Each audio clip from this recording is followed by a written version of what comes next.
どっかの誰かにニクアリスとかいう不名誉な名前を付けられたケーブルだ、というわけで、やっほ、イヤホン買ってるかい？ふぐみかんのイヤホンレビューの時間だよ。今回紹介するのは、ナイス HCK ミートアライス、純度 6N の高導電導線に、銀メッキを施した、ある意味定番のスペックで殴ってくるタイプのケーブルだな。その実力はどんな感じになってるんだろう。詳しく見ていこうか。ミートアライスは、その洗剤からしたら、とんでもなく安価な値段で発売された。今の価格もだいぶ頑張って8000円を切ってるが、発売当時は 19.9 ドルの感謝価格で販売されていたので、掴んだ人も多かろう。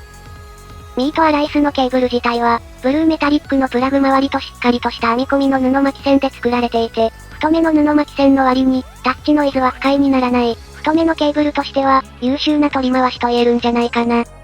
付属品はなし。この手の、低価格高品質ケーブルだとありがちだな。HCK はフラグシップにはケースを付けてくれたりするんだけど、最近はその余裕すら価格を下げることに使ってるのか、ケースが付いてくることが少なくなった。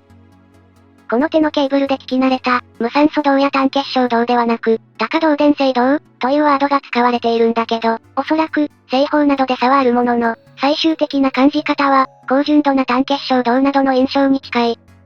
最近、HCK は、高純度でお買い得な、ナイス HCK ミックス PP や、リノ、またはスタードリーム、そして、ヒコトンなどの、純度と単結晶銅であることをアピールした、いくつかのケーブルを発売したんだけど、それらに近い性質を感じたな。加えて、ミートアライスがそれらより優れる点は、編み込みの塩梅が良くて、タッチノイズがそれらのケーブルより発生しないことだ。さすがに歩行中なんかは厳しいけれど、デスクトップで使う分には、タッチノイズに関しては、特に注意する必要はないだろう。何気に想像以上に売れまくってるようで、あんまり在庫がないので、在庫を見かけたら、早めに掴んどくことをお勧めするぞ。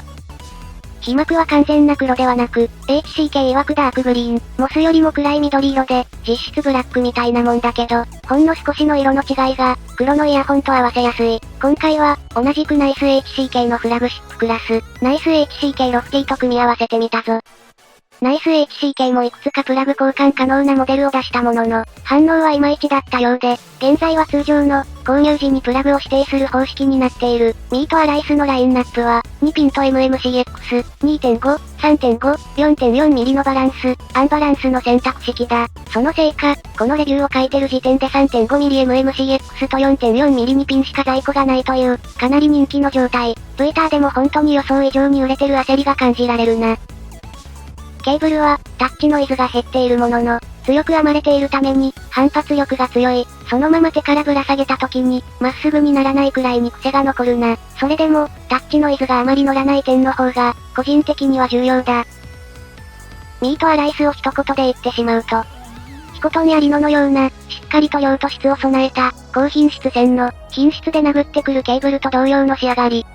ただし、ヒコトンより、洗剤は硬いが、代わりにタッチノイズの発生量は、明らかにミートアライスの方が小さい。なので、使用中の不快感が少なくなるため、ミックス PP などに比べて、より実用的で、多く使うことになるケーブルになるんじゃないかな。くっきりとした高音域、分離感、それがミートアライスの売りになる。弱点らしい弱点はなし。低音域まで、しっかりと量感を保ったまま、若干感触寄りにしつつ、丁寧に聞かせてくれるぞ。HCK の品質で殴ってくるシリーズ、直近に発売されたシリーズは、タッチノイズに難があったんだけど、ミートアライスでは、若干癖はつくものの、実際に音として現れるタッチノイズが少なくなっているため、こちらの方がいろんな人におすすめできるんじゃないかな。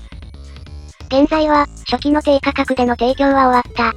届いてからわかるんだけど、あれがいかにお祭りプライスだったのか思い知らされるな。というわけで、今の値段でも十分におすすめ。セールの時に遭遇したら、最高におすすめだ。